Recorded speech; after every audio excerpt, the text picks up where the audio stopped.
Hello everyone, welcome to another reading vlog. I'm Jamie. I feel like I'm looking so crusty today, but we're gonna ignore that. We're gonna ignore it. We're gonna ignore it. So today's video, I want to do a reading vlog where I read 5 of these like popular booktok books that everyone's going crazy over. I want to read them. Like, I'm feeling left out and I want to read them and I want to see what I think. I've scoured so many TikToks, I've scoured so many articles, and I've looked at so many book websites where it's like shop the new like booktok favorites, and I feel like I've picked 5 that, like, one of them is questionable, like I don't think I will like it, but the other 4 it's like I feel really confident about. Like, I feel like I could definitely like these. I own 3 of them, and then the other 2 I'm gonna try source them like throughout the week. So first I have A Good Girl's Guide to Murder by Holly Jackson. This is so popular. It is a series. This was already on my September TBR anyway, so I was like, yeah, let's read this. Don't know anything about it, but like everyone's raving about it, and like I said this in like a previous vlog, this is probably gonna be my last ditch effort into YA. So we'll give this a go, see how we feel. YA mystery thriller, don't know anything about it. Let's give it a go.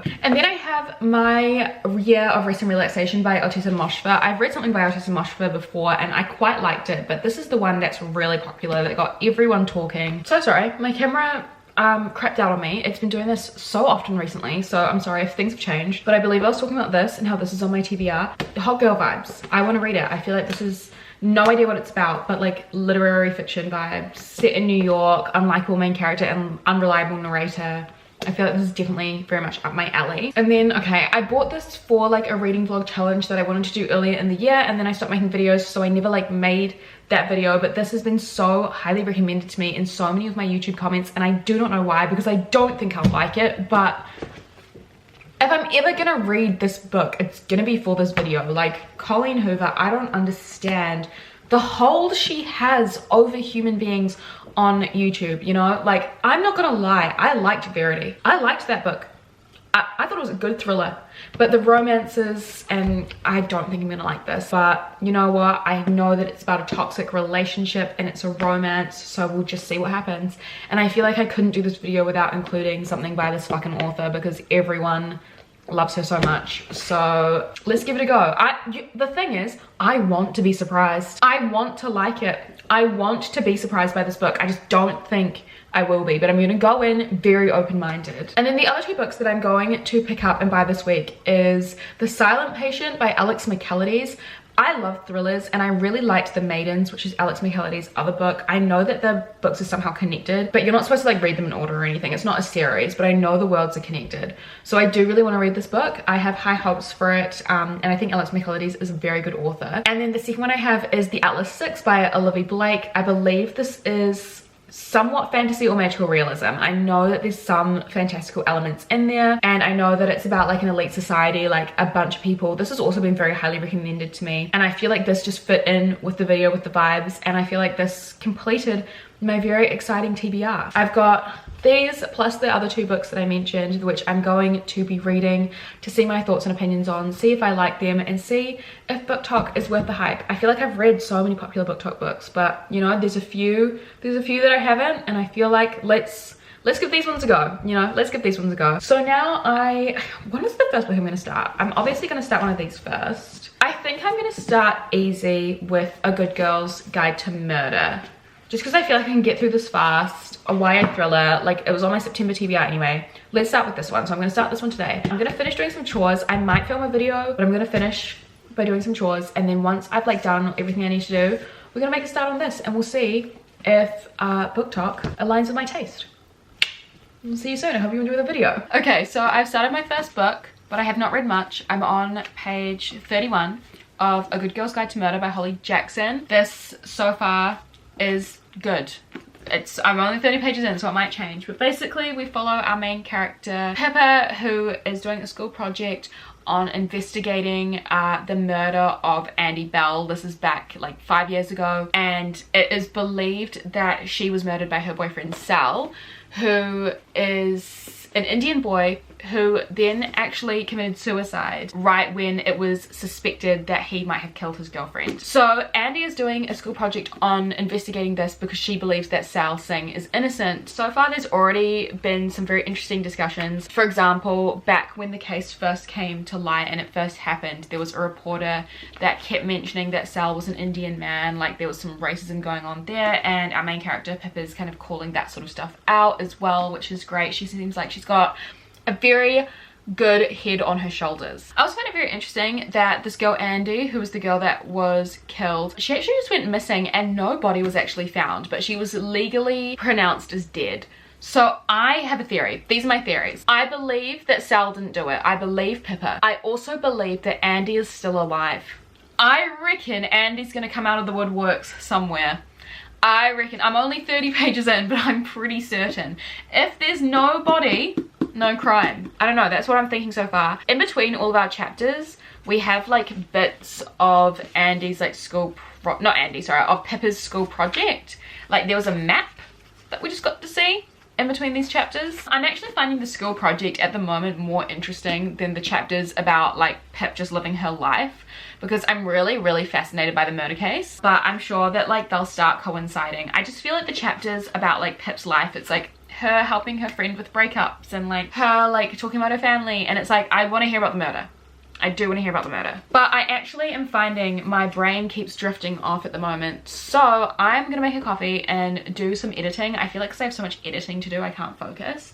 But once I've done some of that, I will then try and read some more. But yeah, that's where I'm at right now. Hello, it is raining now and I'm about to get ready for stream because it's nearly 5 o'clock, and then after stream I'm going to my boyfriend's house and I will be taking my book with me. But I have been reading in the rain this afternoon. Well, not in the rain physically, but like with the rain. So I'm now on page 70 and I believe that Pip has now gotten the help of Sal's brother Ravi. That's kind of it plot wise. I don't really have anything new to say about it apart from the fact that it's just like very addicting writing, really easy to get into, and I don't really care about like the characters and everything, but I do really care about the actual like mystery. Like I'm having fun trying to figure it out with the characters, but I don't really care about like the characters. It is very early on though, so I might end up loving them, but right now it's like I'm definitely reading this for the plot and for figuring out the puzzle vibes rather than anything else. So I am enjoying that. It's definitely not giving 5-star potential, but it could be. You never know. You never know. We'll see how we go. We'll see how we go. Hello. A couple of days have passed and I've been working a lot, but I'm just having a chill night in today because I finished work and it was exhausting. But I finished this and actually such a fast read. I'm gonna give it 4 out of 5 stars. I think it was actually really good, like so many twists and turns, and it didn't actually, like, yes, it still was reading quite young, but like I stopped noticing that, which I think was a good thing, because just the mystery and figuring out the puzzle, like it was just so engaging. And also I'm a bit of a Nancy Drew, like I feel like I figure things out very quickly. I was taken by surprise with a lot of these twists and turns, and it just was a very addicting book and very accessible, and I can see why it's so popular, because it's just one of those books that kind of like is for everyone. Like anyone could pick it up and just be like, oh yeah, this is interesting. I was like randomly talking about it at work like a couple of days ago, and my manager was like, I love that book. So I don't know why I'm using my manager as an example of like literally anyone, because she's a very normal person, but like yeah, I feel like it's just a super easy read. I can see why it's super popular. It's not like groundbreaking material, but it makes sense, you know, it makes sense why it's bestseller. I find it very interesting that it's become a series, because the ending felt very satisfying. It like didn't end on a cliffhanger or anything. Like it felt like an end, you know, it felt like a solid end. I'm excited to see what those next books are about. Like I already purchased them. Obviously it's just gonna be different mysteries and puzzles to figure out, and I'm here for it. So I finished that much faster than I anticipated, and so then since then I've started my year of rest and relaxation. I've only read 1 chapter, but I'm on page 53, so they are quite long chapters. However, the chapters are broken up very easily. It's like fast read even though the chapters are long. It doesn't feel like it's dragging or anything, which is good. But basically this is about a woman who is very rich because her parents have both died. She's very good looking, and she has decided to take a year off where all she does is sleep. It seems like that is definitely helped by medication, that she has gotten from like a very dodgy therapist, but she's literally like been let go of her job and all she's doing is sleeping. And I'm not gonna lie, when I'm reading this, like I was reading this last night and I was like, I'm actually jealous of how much sleep she's doing. Like it made me very sleepy hearing this main character talk about how much she loves sleep. But dangerous, especially because I'm such a lazy bitch. So it's like reading this, I could get sent into a spiral. This is, yeah, very accessible to read as well, very quirky, very unhinged. Like I love novels about unhinged women, and this is definitely that. Like this character talks about how hot she is all the time, but she's like messed up, and she's also kind of disgusting. Like she talked about how she took a shit on the floor of the art gallery that she like got fired from. Like, okay. So it's like her like as just a hot girl just doing disgusting things, and just like, yeah, I don't know. She also is really bizarre because she like is talking about her parents who have died and how she's an orphan. Now she has like a very large inheritance, and she's literally just like, yeah, I mean it's sad that they died, but like I'm glad I have the money. Like it's like that vein of thinking, which is also insane. I feel like this is gonna be a very, very, very interesting read. It feels like you're just like in the mind of the character. Like it's not like the character is telling me a story, it just feels like I'm living her life in that moment. I'm gonna try and read a lot more of it tonight because I have quite a jam-packed weekend, but I'm anticipating liking this and finding it weird, but like weird is good. Good morning guys. I say good morning, it's like 3 in the afternoon on Saturday. My boyfriend and I spent like all of last night just like chilling out. However, I fell asleep so quickly while I was reading My Year of Rest and Relaxation, and then this morning I've just been like entirely reading this, doing nothing else really while he's at work. I'm now on page 146, so I'm over halfway now, and I'm not gonna lie, it's getting kind of boring. It's getting kind of boring. I'm kind of sick of this main character's internal monologue now. I've just realized she doesn't even have a name. Who cares? Because I don't care about her. Like basically at the moment we're finding out more about our main character's like relationship with her parents, but I feel like this should have been done way earlier on, because the entire first half of the book basically has just been about this really attractive 26-year-old who obviously has a drug problem and is just living in her own filth and sleeping her life away.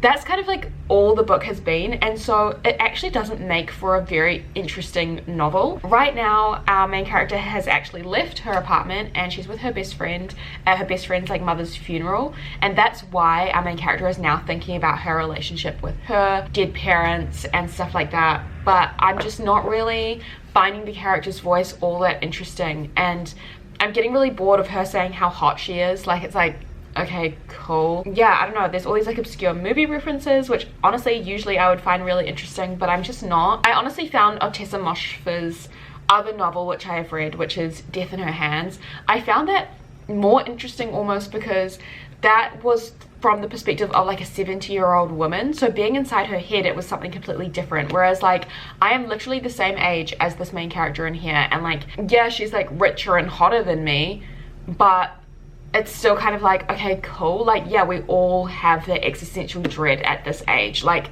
cool. Like, I don't care. It's just kind of boring and I'm not entirely loving it. Anyway, I am feeling very rough around the edges. Like, I have chapped lips. I am sweaty. My hair is greasy. So I'm going to now have a shower, and then it's freezing, so I'm gonna go get myself a coffee. I'm gonna go pick up those 2 books, The Silent Patient and The Atlas 6. I'm gonna go pick those up, and then I'm gonna go home and try and look nice because I'm going out for dinner with some friends tonight. So I'm gonna go do that stuff now. Next time you see me I probably would have finished this, but until then I'll see you soon. Good evening everyone, it is Monday, it's a new week. I'm having a bit of a self-care night, and I just wanted to update the vlog because yesterday I finished My Year of Rest and Relaxation. I finished this one, so I finished my second book for the video. It's overrated. I gave it 3 stars, but on reflection I'm kind of like, now that I've like probably finished it and like spent some time with it, I'm like, I don't even really know if it deserves those 3 stars. Like it might even be a 2 for me. I think I shared before that I thought it was quite boring and stuff, and I think it just goes beyond that after finishing it, because our main character was quite clearly depressed, but then like never really showed that much vulnerability despite us being in her like stream of consciousness mind. Like she was the narrator, but she never really showed us that much vulnerability. And I guess it could be argued that like that was the point, like that was the character. It is an unreliable narrator, and like she didn't even want to be vulnerable like with herself, and that's why she was so driven to sleep. But like as a reader, I don't really find that interesting, and there's just a lack of empathy that I have as the reader for our main character. And at the end of the day as well, like her talking about how hot and good looking she was just got like so boring, and also her talking about how much money she had. It's like, I just find it hard to empathize, and like, you know, maybe if she was a little bit more vulnerable, then I would enjoy the book a bit more. But because she was like never really that vulnerable, I just didn't really care. And I just didn't care about her being like good looking and rich and then wanting to sleep her life away. Like I wish I was also like as good looking as she was and as rich as she was.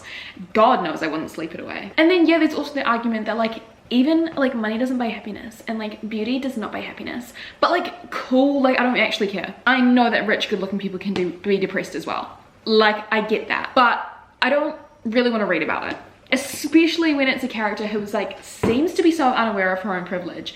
Or maybe she is aware and maybe I'm just an idiot and it completely went over my head, but like it just didn't feel like that. What I do love is I think Ottessa Moshfe's writing is very excellent, and I really do love these kind of like unreliable narrator stream of consciousness novels, but I feel like this just wasn't the one for me. I don't know, I just think it's a very overrated novel, and there are so many books that are of a similar vein that I have gotten so much more from. This just kind of felt like a bit of a waste of time. I am excited to see and to read more of like Ottessa Moshfe's other novels and see what else she can bring to the table, because I really enjoyed the other one that I read by her. I just wasn't a fan of living in this 26-year-old's mind. But yeah, I think this one was just a little bit overhyped in my opinion, but that's fine. Other than that, moving on, I went to one of my favorite bookshops in the city and I picked up the 2 books that I needed to get.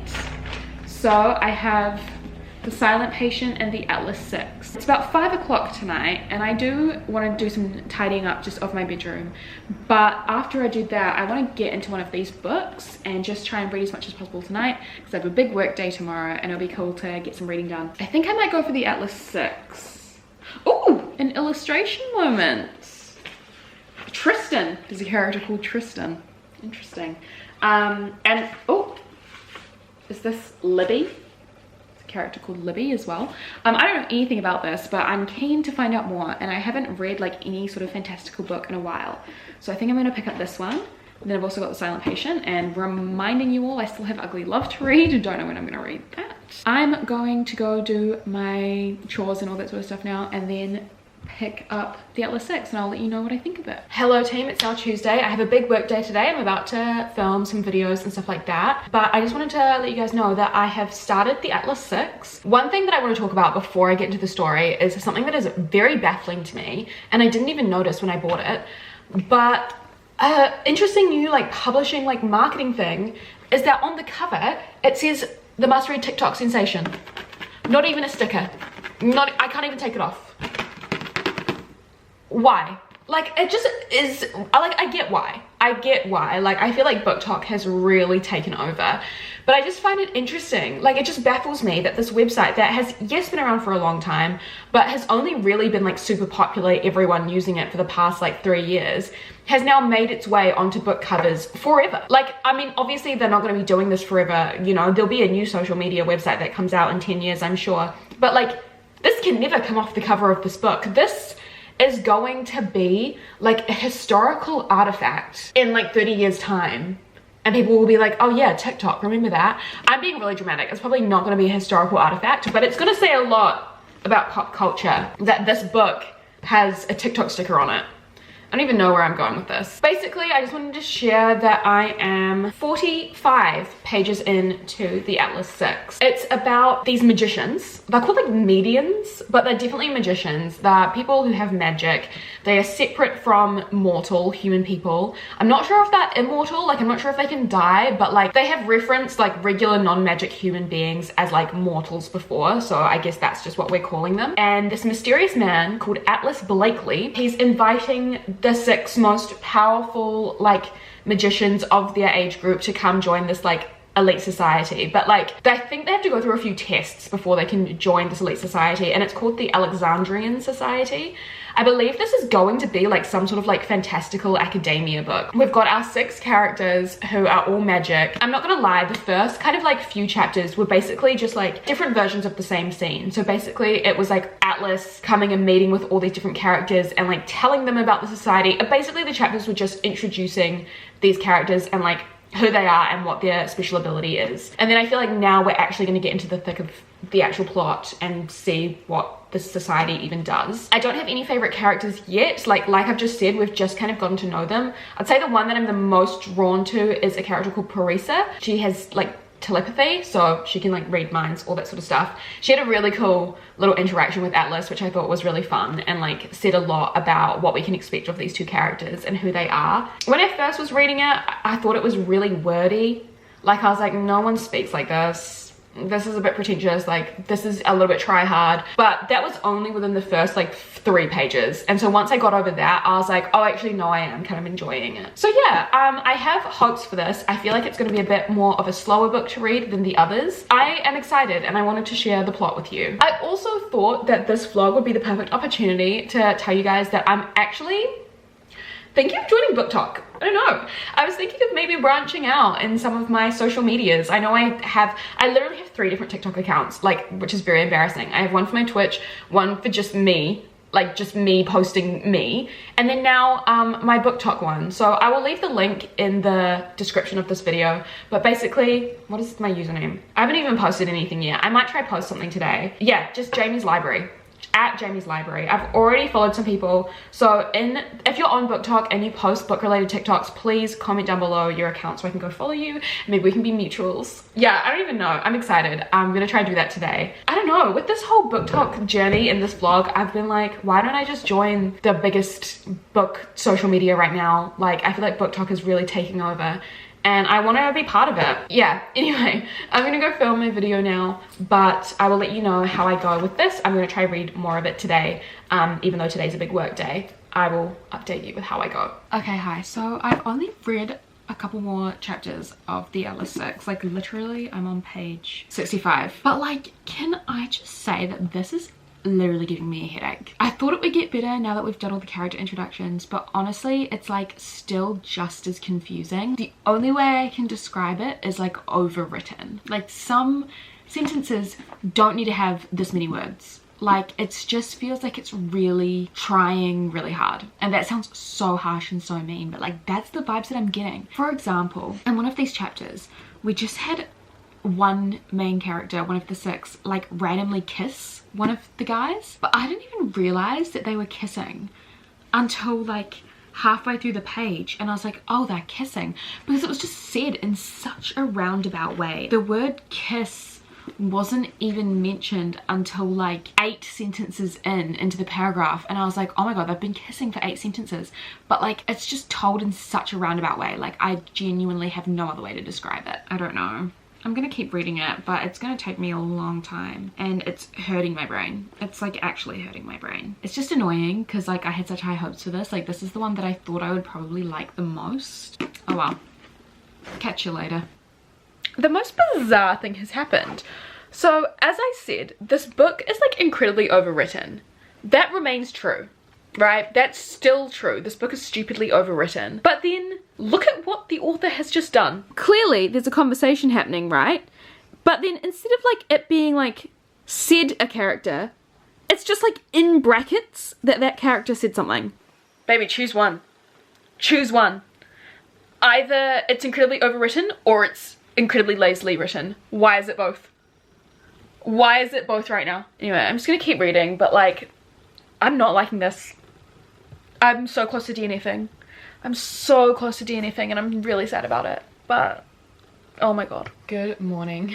Okay, it's been quite a few days, but I did it. I finished this. 2 stars. 2 stars for the Atlas books. I don't even know what this was trying to be. No, I know exactly what it was trying to be, and it failed. I don't understand. I don't understand why everyone loves this so much. Okay, so you know how like on Instagram and TikTok and stuff, like the book side of things, you'll just see like really aesthetic pictures of just like some really like beautiful, like well written, well thought out quote. Love that. Love when books have that. This, I felt like every single sentence the characters would say to each other was a quote like that. All like pretty words strung together, but like no substance, in my opinion. Also, the characters felt so empty. I feel like our author had her favorites. She had her favorites, and she wanted the audience, the readers, to find her characters as charming as she found her own characters, but then like obviously did not care about some of them. She did not give a shit about Raina. And then sometimes like it would be one character's POV, and I would just like completely forget that it was that character's POV because they all talked and thought the exact same way. Like there was no kind of like distinct voice, and we only knew about the character's personality traits and differences because the author told us. And then there was one girlie who was apparently like so powerful, and everyone would talk about like how powerful her magic was, but like we never saw it. We never saw her use her magic, and it's like you can't just say that she's like one of the most powerful magicians in the world and we just like never see proof of that. It just felt like really poor writing, if I'm being completely honest. But like because it's like pretty words strung together and like very, you know, photogenic, like you can take a photo of this quote and go viral on BookTok or Bookstagram.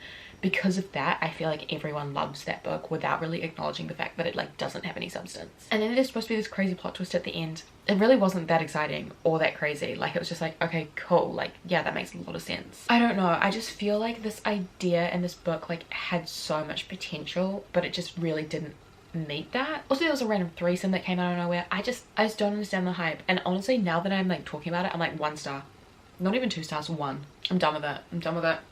I never want to talk about it ever again. Anyway, after that, I picked up The Silent Patient last night, but I only read the first chapter, so I'm only on page 11. But this seems promising. I do feel guilty to future Jamie for leaving Ugly Love by Colleen Hoover till last, but like after that I just needed to read something that I know I'd enjoy, so I'm picking this one up. I will update you when I read more. Hello, it's been quite a few days since I think I last updated on The Silent Patient, but now I'm on page 301 and I have literally 40 pages left. So far I've really enjoyed this book, but I literally think that The Maidens is better, and I can't even remember The Maidens like that well, but I remember it being better. Like this is good, like this is a very good thriller, and I have no idea what the plot twist is. Like that's the thing that worries me, because I have absolutely no idea how it's all gonna wrap up, but I have 40 pages left. Like that is not that many pages. I'm worried that the ending is going to be really rushed. I don't think it will be, because this book has been like a bit of a slow burn, so if the ending is really rushed, that is going to be such a huge juxtaposition to like the rest of the pacing. But yeah, I can't remember if I told you guys what this book is about. Basically it's about a therapist called Theo and a woman called Alicia. She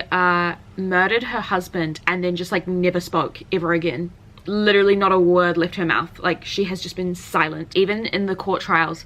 Nothing, not a word. And then Theo was like really fascinated by this case and this story, and so once there was like an opening at the hospital that Alicia was staying at, he ended up getting that job and like becoming her therapist and just basically trying to get her to speak. And while this is all happening, he's also like trying to figure out more about like her mental health and like her state of mind during the time of this like murder and everything. So he's like meeting up with people from her past, like family members, her husband's family members, all that sort of stuff. And then he's also going through some like issues of his own. Like he's definitely going through some marital issues, and I feel like that is really going to tie in to what happens in the end with Alicia. Like I feel like their stories are gonna kind of not imitate each other, but I feel like they're going to align somehow, because like why else would they put in this whole marital issue storyline with Theo if they weren't gonna like tie it in with Alicia's? But there's only 40 pages left and we have so much to wrap up. I feel it's interesting, like it's really gripping, it's really fun, but I'm not gonna like think about it ever again. I don't think. Like I'm having a really good time reading it, and obviously these last 40 pages could be breathtaking, they could be out of this world, they could be amazing, but I think at the moment it's just like sitting on like a yeah cool, whereas I really loved The Maidens, whereas this is just kind of like it's a fun time. And I feel like if you've never read a thriller before, this would be amazing, which could make sense as to why everyone like loves it so much, because it is one of the most popular thrillers. And if this is like, you know, what's getting people into the genre, then like good for this. I am going to finish these last 40 pages and then I'm gonna have a shower. I'll let you know how I go once I've finished it. Like I'll probably update you as soon as I finish it. And then, ooh, I'm gonna move on to this. I'm really not excited to read this at all. Anyways, catch you later. So I just finished The Silent Patient. The last 40 pages really were something. So I'm actually gonna rate this the same as The Maidens. So 4 out of 5 stars. It was actually very, very good. Very enjoyed those last 40 pages. And like as a whole, so great. And then immediately afterwards, I looked up how this was connected to The Maidens, his other book. And Theo actually is quite prominent in The Maidens, which is interesting. This book begins, like the timeline of this book begins like halfway through the other book. And I just find that I just love when authors do that and like they create this entire fictional world with its whole like cast of characters. I don't know, it's one of my favorite things ever. Like I love when authors do that. It's the same with, you know, authors like Taylor Jenkins Reid and stuff like that. Like yes, create a world. Don't necessarily write series, like write standalones, but like when they just create this whole fictional contemporary universe, it's just my favorite thing ever. Anyway, I loved this towards the end of it. Alex Michaelides is obviously very heavily influenced by Greek tragedies and Greek mythology, which I also love, because I feel like The Maidens, yeah, it was kind of obvious that there were some elements of Greek tragedy, but there was definitely like so many references. Like the fact that Alicia was an artist, all of her paintings referenced like some tragic Greek hero or Greek heroine. I don't know, it's obviously just like a running motif, a running theme, and it's one that just like tickles my brain a little bit. Like I just really love it and I can't explain why. I'm not even thinking intellectually about it. I just am like, that's cool. Anyway, finished this. Can see why people love it. I'm now gonna move on to this. I'm gonna cry. I'm gonna read the first sentence on camera so you guys like, who chose this font? Sorry, I'm just being a real bitch now. Hang on. Let me read the first sentence on camera because I just know. No, I want to be pleasantly surprised. I want to be pleasantly surprised. Oh, okay. That's kind of like thriller vibes. It's somebody stabbed you in the neck, young lady. My eyes widen and I really don't like present tense. I don't know why. I don't like present tense. Sorry, I'm being really nitpicky. I'm just gonna have my shower. I'm gonna watch some movies tonight, but I'm going to try and read this. I can read as much of this as possible. I want to finish it and therefore this video before the end of the week. Okay, I guess we're moving on to this. Hello, I have fallen sick. I have a really sore throat. I just find it funny that I've fallen really sick as soon as I started reading this shit book. It is shit. I'm not surprised. No one is surprised that I'm finding this so shit. So I'm on page 170. I feel like I didn't explain what it was about earlier, so I'll do that now. Our main character, Tate, she has just like moved into the same apartment as her brother, and she's like, they're living together while she's like studying her masters to be a nurse. And there's a guy that lives like just across the like hall from her who's like friends with her brother called Miles, and they start up some sort of like friends with benefits type relationship. And he literally says he's like, there are 2 rules. I don't even know what the first one is. I actually can't remember. But then he's all like, the rules are you can never ask me about the past and you can't expect a future. Like, it's so dramatic. Just say that like you're fuck buddies. Just say that you guys are just fucking. Like, why does it have to be so dramatic? I don't even... Anyways, she's obviously like obsessed with him, but they're in this just like fuck buddy relationship essentially, and he makes it very clear, but to the point where it's like quite gross. Like at one stage she asks him like, why do you never like make eye contact with me during sex? And he's just like, people can get their emotions confused through eye contact, so that's why. And it's like, bro, like just look at her. Like just look at her. It's so weird, it's so bizarre, and it's just like, yeah, sure, you're fuck buddies, like there's no emotions there, but like you just don't have to be such a dick about it. But then anyway, we also get like stuff from his perspective, but all of his perspective is like 6 years earlier, and we're learning about this like relationship that Miles had when he was younger with his stepsister. Ew, why? Why? Like, actually, why? But then it's so fucked up because like this relationship with his stepsister is like written to be more romantic than his relationship with Tate, or his like fuck buddy relationship. And I'm like, what the fuck? No, like I get that they're not like related and they became step siblings when they were like 17, but regardless, like it's just so, why, Colleen Hoover?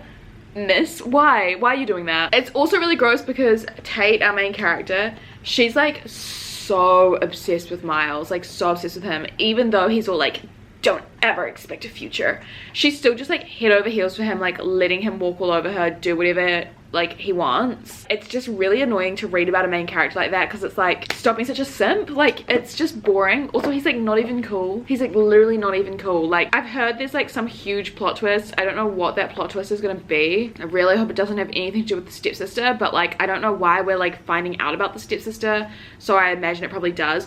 Also, something that really bothers me, and I know it's been in other Colleen Hoover books that I have read before, and it's been in other like romance novels that I've read before, that is just such a thing that irks me so much. This isn't really a spoiler, but like basically there's this whole storyline where a certain character gets pregnant and they're like quite young and they probably shouldn't be having a child. Immediately the characters are like, we're gonna do everything we can to support this baby, and it's like, why is an abortion just straight up never even mentioned? It's like the word abortion it doesn't exist in this universe, and in all of the other universes that Colleen Hoover's characters live in as well. Like, there have been other books where someone gets pregnant and an abortion isn't even discussed, and that just seems really bizarre to me. Like, I know, sure, like there are some people that find that to be a controversial topic, but it just seems weird that you wouldn't even mention it. Like, it's so taboo, yet he's like got a relationship with his stepsister. Like, okay, what? That's bizarre. My camera battery is flashing and I don't have my charger with me, so I just figure I'm gonna try and finish this as fast as possible, and hopefully the next time I update you I would have finished it and then this video can actually be over. Until then, I'm going to eat tomato soup and grilled cheese because I'm really sick. I'll talk to you later, hopefully when I finish that dumb book. Okay, hello guys. I finally finished Ugly Love by Colleen Hoover. I finished it last night and oh boy, what a time. I'm still kind of sick, so excuse my voice. Yeah, I finished this and unfortunately I was not pleasantly surprised. Like, this is a 1-star read, and before I like fully get into it, because I know that I will probably get these comments, I just want to say that like, this is nothing against Colleen Hoover as a human being. Against her writing skills, yes. Against her storytelling, yes. But against her as a human being, no. Like, I'm aware that everyone is a human being and I am not trying to slander her as a person. I am just critiquing her work like, I don't know, a book reviewer does, because I feel like there is this like huge, I don't know, discussion on the internet at the moment where people are like going like, let's stop negativity, like blah blah blah, and like, yeah, I agree, but like, I'm not, when I talk about this book, I'm not shitting on the people that like it. I'm critiquing the work as someone who didn't like it. Like, yes, there's that whole discussion where it's like, let people enjoy things. My opinion doesn't take away from people's experiences. Like, if you love this book, my dumbass opinion doesn't change that. Like, I'm not speaking against the author and I'm not speaking against anyone who likes this book. Like, I don't think you're a shit person if you like this book, even though I think there are things in here that are problematic. I just wanted to say that because I know that it's a really touchy subject at the moment. Like, yeah, sure, let people enjoy things. At the same time, let people dislike things and critique the things that you like. But yeah, let's get into this. This is a 1-star read for me because not only were the things that I discussed earlier, it also was really boring. Like, there was really no plot, essentially. Like, it was just a very boring read, and on top of that, like, yeah, sure, it was easy to read. Like, the writing is very accessible and it's very digestible, but it was boring. Like, the characters were so bland, and the whole time they're just like talking about like their feelings for each other rather than there being anything that really progresses the plot. I think the biggest plot thing that was happening in here was Miles's backstory with his stepsister Rachel and that like relationship. I think also what bothered me about this as a romance is that like, we only really got the romance from Tate's side, like her feelings for Miles, but in all of Miles's chapters it's a whole different relationship and it's more of a love story between him and Rachel rather than him and Tate. I just didn't really like reading about that, and it felt like a really awful power dynamic between the two of them and a very uneven relationship, because the whole time we're hearing about Miles's feelings for another woman. So how am I supposed to root for these two? Do you know what I mean? Like, I feel like that was just like poor storytelling. Like, half the book was his relationship with Rachel. I just didn't understand. And then Tate doesn't really go through any character development. She never at one stage is like, maybe I should stick up for myself. She actively talks about how she doesn't want to stick up for herself. The big like thing that changes everything is Miles's character development. Like, he needs to go through something traumatic for him to be like, wait, I want to be with Tate, and then she just doesn't do any learning. And it's like, she needs to realize that she has to have a backbone, but she never once has to learn that, and Miles treats her like shit the whole time, and he never once has repercussions. He just like goes through character development, and then is all of a sudden like, okay, I've gone through my trauma now, like I've really like done a deep dive into it, and even though I treated you like shit for the past like 300 pages, now we can be together. And she's just like, okay, cool. Like, I didn't root for them, it just wasn't a good book, and I am not surprised. And I think my big question is like, why do people like this so much? Why is it so popular on BookTok? I genuinely think it's just because it is so digestible, and because it is so like pushed in your face, like everyone's reading it. If you're like new to BookTok, if you're like new to like reading now, I guess, like if you haven't been much of a reader and then you're like, I want to try to read books, and you go on BookTok, this is the first book you're gonna see. And so if this is like the first book that you read and you like it, then like fair enough. I see why people enjoy it, because like teenagers these days are used to reading the books that they have to study in class, like the classics. And while I really appreciate the classics, I can understand that they're not as easily digestible and they are harder to consume. This is very easy to consume as a story, so I understand why it's so popular, especially with all of the like just how much attention it is getting. Like, I get that, but I am someone who has been reading for a very long time, and I have been reading romances before, so this is not for me. And it upsets me in a way that these are the sorts of love stories that are pushed onto young girls these days, because it's like, I don't want anyone to read this and be like, I want that sort of love, because you don't.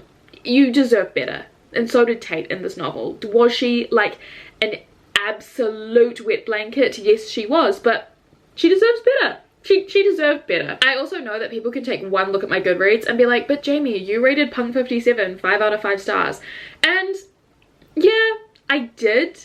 But I think the writing in that was just a lot better. And also, a toxic relationship like that is so unrealistic. Like, Punk 57 is so fucking unrealistic and so absurd that I can really separate myself from the story and be like, it's ridiculous. Like, it's a ridiculous novel, and that's kind of why I enjoy it. I see it as a satirical romance. I know not a lot of other people will, but like the way that I see Punk 57, I'm like, that's satire. This, I feel like, is too realistic. It takes itself too seriously, and it's too heavy-handed. Like, the whole passages where it's all like, love is ugly, and like that's what's so beautiful about it. Like, it's taking itself too seriously, so I can really see people reading this book and being like, I want to love like that. But I can't really see anyone reading Punk 57 and being like, I want to love like that. Like, that is pure escapism.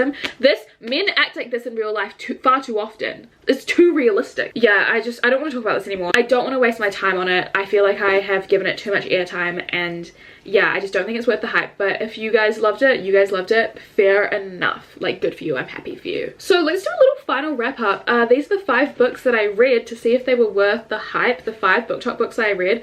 Very surprising. Let's do a little ranking. Ugly Love, obviously, is at the bottom, and then the Atlas 6. I'm actually just gonna go like this. This is my order. I was not expecting Good Girl's Guide to Murder to be my favorite, but I actually think it is my favorite. Then Silent Patient, then Rest and Relaxation, then Atlas 6, then Ugly Love. I did not think it would be like this. I thought that I would enjoy these 3 the most, and in fact I only enjoyed these 2 the most. So yeah, this was my biggest pleasant surprise in the video. Sorry, I'm really sick. I'm feeling really unwell. So I am going to go now, but thank you so much for watching this video. I really hope you enjoyed. Let me know all your thoughts. I'd love to have discussions in the comments, so please do. And yeah, again, that is all. Thank you so much for watching, and I will see you very soon in another video. Bye.